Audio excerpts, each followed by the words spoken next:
לכל איש יש שם שנתן לו אלוהים ונתנו לו אביו ואימו. Hola oyentes de Radio Sefaradi, bienvenidos como cada 2 semanas a este encuentro con Alejandro Rubinstein en El Buen Nombre. ¿Qué tal, Alejandro? ¿Qué tal, Jorge? Bueno, ya saben que aquí vamos recorriendo los nombres propios de muchos personajes que luego su nombre ha sido utilizado para nombrar a muchas personas en la historia del judaísmo. Uno de esos ejemplos es el de hoy, Gideón. Es correcto, Jorge. Toca hoy explorar el nombre de un personaje del libro de Jueces en el capítulo 6, versículo 11, correspondiente al siglo XII antes de la era común. Se trata efectivamente de Gideón, el hijo más joven de Joash, del clan de Abiezer y, por supuesto, de la tribu de Menashe, quien fue un juez y comandante militar que derrotó a un gran ejército de midianitas y amalequitas que oprimían a su vez a los israelitas. Gideón recibió la visita de un ángel mientras trillaba trigo en la prensa de vino, con el fin de esconder dicho material de los medianitas. La aparición trajo consigo la noticia de que era nuestro personaje de hoy quien salvaría a Israel de los ya citados midianitas. Incrédulo que era Gideón, pidió del ángel una prueba que demostrara que la anunciación era cierta. Así pues, el ángel le indicó que pusiera algo de carne y hojas de pan ácimo sobre una roca. Apenas puestos los alimentos allí, el ángel los tocó con la base de su vara y un fuego se produjo con tal fuerza que consumió completamente el alimento. Ante ello, plenamente convencido, Gideón construyó un altar a Dios en tal lugar.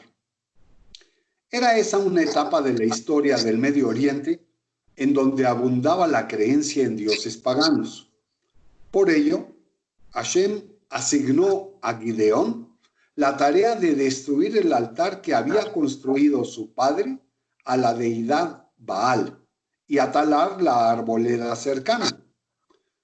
Temeroso de ser descubierto por los sirvientes de su padre y por los lugareños, tomó a 10 precisamente de sus auxiliares y se aprovechó de la noche para destruir el altar pagano, para acto seguido sacrificar un toro sobre el altar que a Dios había construido un día antes.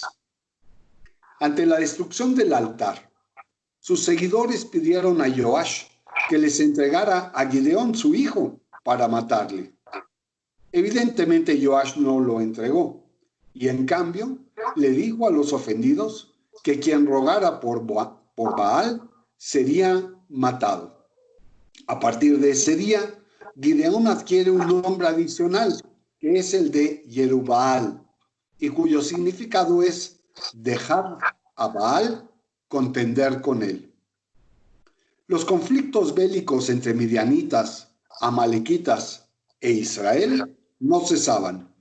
Gideón percibía que su ejército de 32,000 elementos destruiría al enemigo.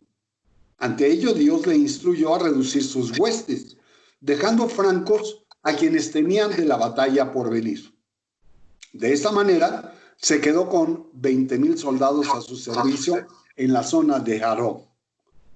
Dios siguió considerando que era un exceso de contingente militar, por lo que ordenó a Gideón que se aproximara a las aguas de la zona con todos sus seguidores y que se librara de todo aquel soldado que se hincara para abrevarse.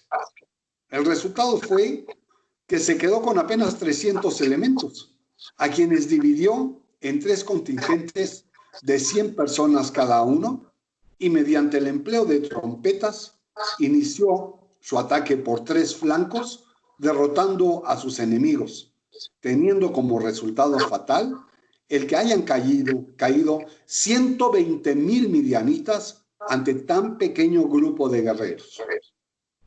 Múltiples y azarosas fueron las campañas militares de nuestro personaje, que a sazón guerreaba con el grito de la espada de Hashem y la de Gideón, frase que temían todos aquellos con quienes peleó. Su valentía le valió para que el pueblo desease proclamarlo como su gobernante, pero Gideón rechazó tal propuesta. Nuestro personaje murió a temprana edad y fue enterrado junto a su padre en la ciudad de Ofrá. Tuvo 70 hijos con múltiples esposas.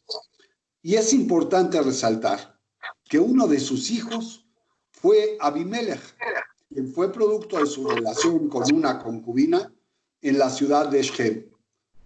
Y de él hablemos de hablar en otra entrega. El significado de Gideón está basado en una asociación más que en una etimología, ya que se le ha asignado el de el valiente guerrero. También, por increíble que parezca, este nombre significa muñón o amputado. Goza de una gematria de 133, a virtud de que se escribe con 5 letras. Gimel, que vale 3, Dalet, que vale 4, Ain, 70, Vav, 6, y finalmente Nun, 50.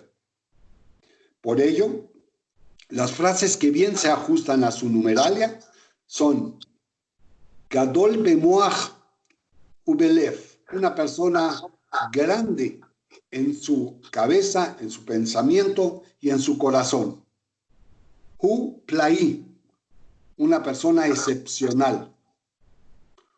Uben mezakeaf, un hijo que obtiene el mérito de su padre.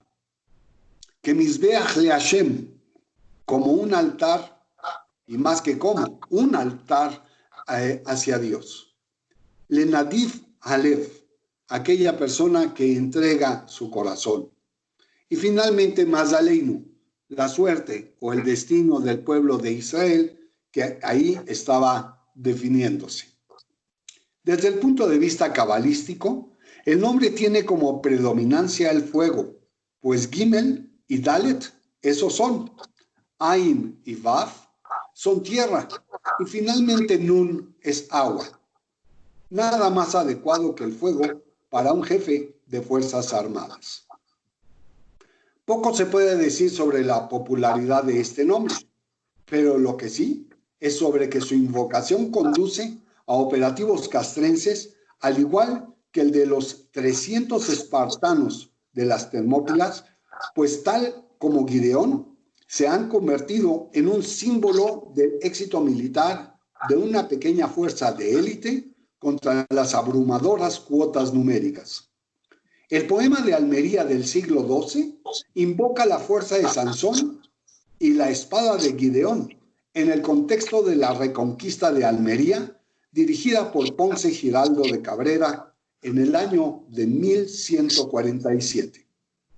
El poeta Benedict Gletting del siglo XVI invoca la espada de Gideón en un llamado a una defensa piadosa y confiada de la antigua Confederación Suiza contra la amenaza de la alianza franco-otomana.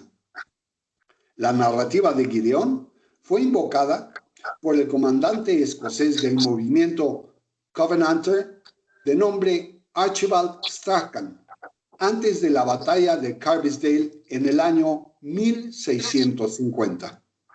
La fuerza Gideón fue una pequeña fuerza especial liderada por los británicos en la campaña del este africano durante la Segunda Guerra Mundial. El enfrentamiento del Junquito, ocurrido en el año del 2018, y el ataque a la bahía de Macuto, cuya incursión fue en este año 2020, fueron 2 intentos de levantamientos militares sucedidos en Venezuela, ambos llamados Operación Gideón. Así pues, el multimedallista Gidon Kiger en la disciplina de velerista, el periodista Gideon Levy, el político Gideon Sa'ar El abogado y fiscal del juicio de Eichmann, Gideon Hausner, y el aclamado cantante Gideon, conocido más como Gidi Goff, todos israelíes, son una efectiva prueba de que es un apelativo poco común, más allá de las fronteras de Israel, pero muy presente en las variadas disciplinas de la humanidad. ¿Qué te parece, Jorge? Me parece muy interesante y seguramente va a ser también del interés de muchos oyentes cuando se encuentren con un Gideon o Gideon. Pues muchas gracias por habernos atendido, como siempre, Alejandro, y esperamos contar contigo nuevamente dentro de 2 semanas. Hasta pronto.